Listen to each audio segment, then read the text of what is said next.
Hey guys, so today we're going to kind of dive into viruses a bit more. So I hope everybody's doing well. Hope they either have or just had a great Memorial Day weekend. I'm going to post these notes also on Google Classroom so you have them, but I really hope you watch the video. I'm going to break it up into two parts. So we're going to talk about some stuff with viruses today and then a little bit next class also. Um, but here we go. So, oftentimes viruses get lumped into the same group as bacteria. There's a number of really good reasons why they're not the same. For the first of all, and I think part of the reason we put them together is because they both can cause disease. Something to keep in mind: bacteria are made of cells, which means they have all the properties of a cell, where viruses are not made of cells. They still have some similarity with cells, in that they have nucleic acid, they have some kind of covering, but it's really not a cell membrane. And they certainly don't have things like ribosomes and other organelles that we might see even in bacterial cells. Most bacteria are free living. Viruses have to be inside of a cell, intracellular parasite, in order to function. So viruses might, as we know, get passed when they're not inside of a cell, but they only function when they're inside of a cell. Compared to viruses, bacteria are huge. Right now, most bacteria cells are smaller than typical eukaryotic, like animal cells, but a virus is about 1/1000th the size of a bacteria. Right, so they're incredibly small. So they're smaller than even the smallest cells by a significant amount. Antibiotics is incredibly good at killing bacteria. Right, obviously we've discussed that a fair amount this year. Antibiotics will do nothing to viruses. Right, that's come up a lot in this current climate that we're in. Obviously, a lot of discussion going on with viruses. Antibiotics will not help. Right. The best prevention are when we have vaccines. There are antiviral medications that work against some viruses, but they're usually partially effective, not nearly as effective as antibiotics are for some bacteria. That's why the best way to prevent viruses generally are vaccines, although, as we know, there aren't vaccines for every virus and every form of every virus. So when you have a vaccine, that's great, but if you don't, then that presents challenges. Obviously, we'll get into some of that. So what are viruses, right? They're very small. They are smaller than even a ribosome, right? So we learned about ribosomes. We learned about the small and large subunit. They're a pretty large kind of protein complex, but it's still just a protein complex. They're the smallest organelle, and viruses are smaller than that, right? All viruses have two main parts. They might have a third, but they have to have two main parts. They have a nucleic acid, which is going to be DNA or RNA in the center, and that's surrounded by a capsid, and that capsid's always made of protein. The capsid can take different forms, just like the nucleic acid can take different forms, but they have to have those two things. Right. Now, since the nucleic acid is DNA or RNA and the capsid's protein, you might guess, and you'd be correct, that the DNA or the RNA can be used to code for the production of the capsid proteins. And that's definitely true. Right. Now, their genetic material is actually more diverse than in most cells, where just about every cell has DNA in it, and that DNA is double-stranded. Viruses, however, exist as, yes, some are double-stranded DNA viruses. There's also single-stranded DNA viruses. There's also RNA double-stranded and RNA single-stranded viruses, and we'll give you some examples of each. You don't have to know what kind of viruses are which, but there are some important distinctions when we talk about, for example, how fast they mutate and things like that, that matter whether a virus has DNA or RNA. And like we said, the capsid is the protein shell. What some viruses have is a third part. In this diagram, this virus happens to have this third part, which is called an envelope, and that goes around the capsid. Almost all viruses that infect animals have an envelope. This plays a really important role in allowing the virus to spend more, or for the virus to not be detected as easily by the immune system. And so animals, mammals in particular, have immune systems, whereas most other species do not. Whether it's about plants, for example, they have ways of fighting off viruses, but they don't need to recognize like an immune system does, and so they don't need an envelope.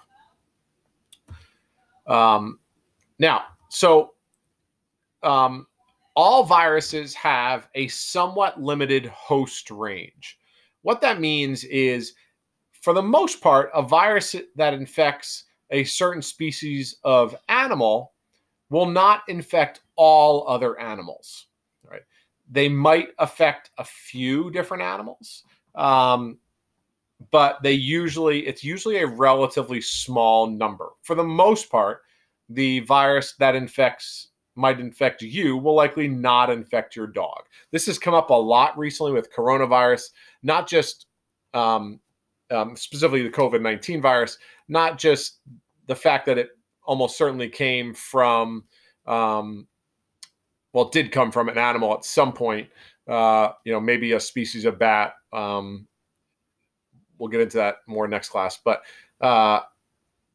also like some cats and tigers in the Bronx Zoo, for example, have tested positive for the virus. And could other animals get it? Possibly, but it's usually pretty limited, right? In large part, that's going to be because of these proteins on the surface called the spike proteins that will only bind to certain proteins in certain cells and in certain types of cells. So not only do most viruses have a limited host range because they can only actually attach to certain proteins on the surface of the cell, they usually, even in that host, will only affect certain cells. So, for example, the flu virus, for the most part, only attacks the respiratory system and cells on the lining of the respiratory system, because that's the cells specifically that have proteins that the virus can attach to and ultimately enter the cell. When those proteins mutate over time, which we'll get into more next class also, that can alter the host range or alter the cells that they might affect. Right. So most cold viruses are caused by a family of viruses called rhinoviruses. There's obviously lots of different forms of them. There's lots of different variations of the cold, but for the most part, they give relatively similar symptoms, and they all attack the upper respiratory tract. So that's why almost all your symptoms for a cold are centered around your mouth, your nose, your throat, that upper respiratory tract. It doesn't mean you can never have any symptoms anywhere else in your body, because your immune response may cause some other symptoms. But for the most part, that's where you're going to notice the virus. That's how it's going to affect you. And that doesn't surprise us at all when we talk about something like the cold, right? Once viruses get into a host cell, they reproduce relatively quickly. This is important because this is how the virus actually spreads. And once they get into the host cell, they have a relatively limited amount of time. So as a strategy, they have to reproduce quickly, because most likely the immune system of that organism, if it's an animal, is going to try and attack them. So they're not going to be able to be there for all that long. Even if we're talking about like a bacterial cell, we'll explain in a minute how they even fight off viruses. Viruses in general mutate very easily, even more so when the virus is an RNA virus. So you remember learning about DNA replication some, and DNA, when it replicates, the DNA polymerase did a whole thing called mismatch repair, where it makes sure it doesn't make mutations. And so DNA mutations, because the process of replicating the DNA, even the viral DNA inside the host cell, there's sort of they're proofreading steps that go into making sure that that virus does not mutate. But RNA viruses do not have those proofreading steps. So it's the equivalent of you typing up a paper and never proofreading it. You're going to make more typos than if you proofread it, if you spell check it, those sorts of things. RNA viruses do not do that, and they mutate much more quickly. So influenza virus, for example, is an RNA virus. It mutates very rapidly. Coronaviruses also happen to be RNA viruses, although not all RNA viruses mutate the same. Now, we just said how all viruses are pretty similar or in some way similar, but there is a lot of diversity in their size and shape. So something like the tobacco mosaic virus that infects tobacco plants has this like cylindrical capsid. It's an RNA virus. The adenoviruses, which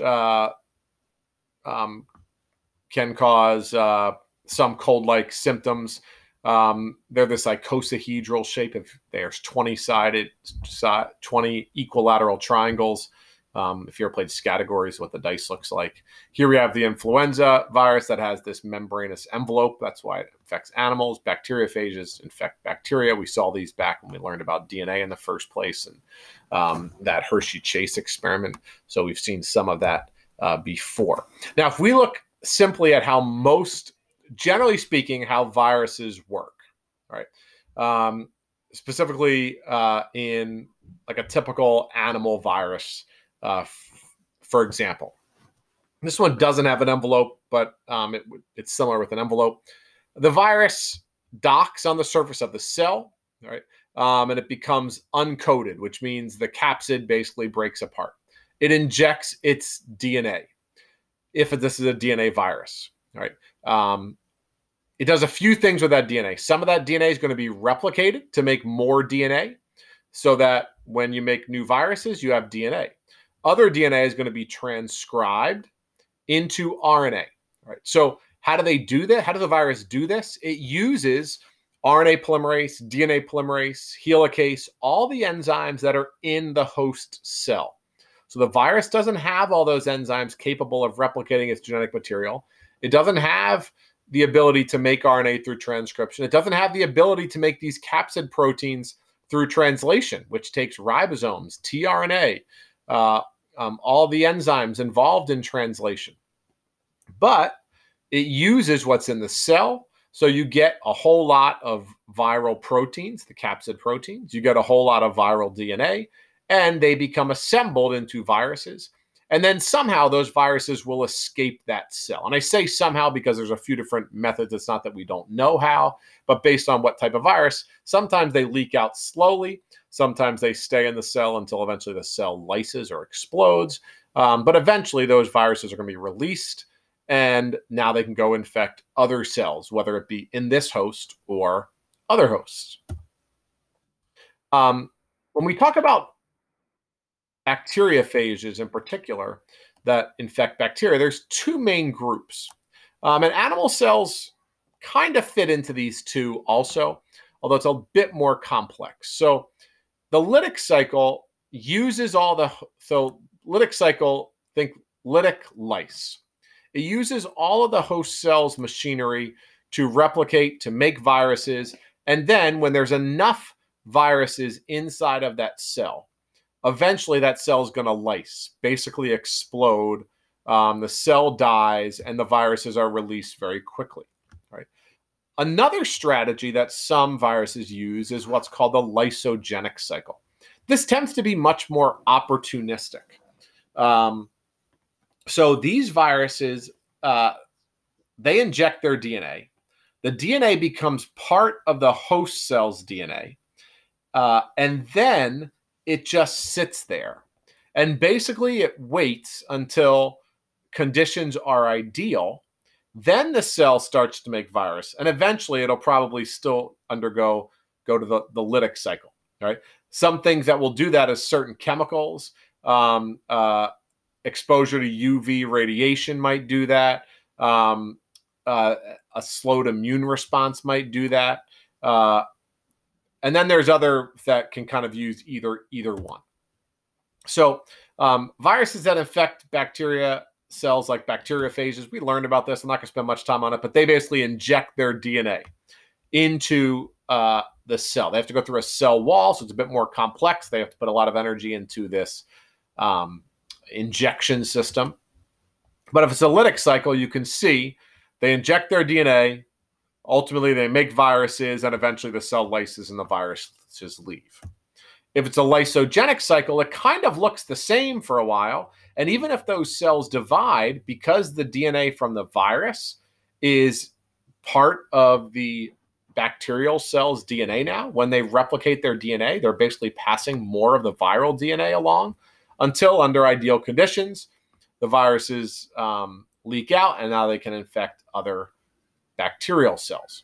And this is how a lot of infections work in humans too. Like herpes, for example, that's a very opportunistic virus. That somebody gets a herpes virus, they might get cold sores on their mouth frequently, but usually like under a lot of stress, they'll have an outbreak because basically those cells have the herpes virus DNA, and then they get triggered to go to this lytic cycle, make a lot more viruses, and that causes that flare up or, a cold sore. Bacteria have ways of defending themselves against viruses, right? So we call the viruses that infect bacteria phages. For one, some bacteria, their surface proteins have mutated to prevent the entry of phages.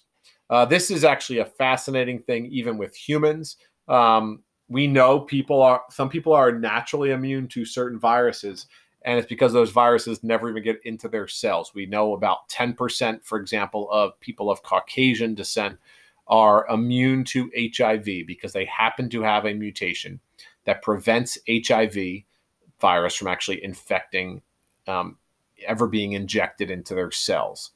And it's likely that's the case for just about any virus, right? So one of the things thrown around about coronavirus is, why do some people have different symptoms than others? Besides just obviously the age thing.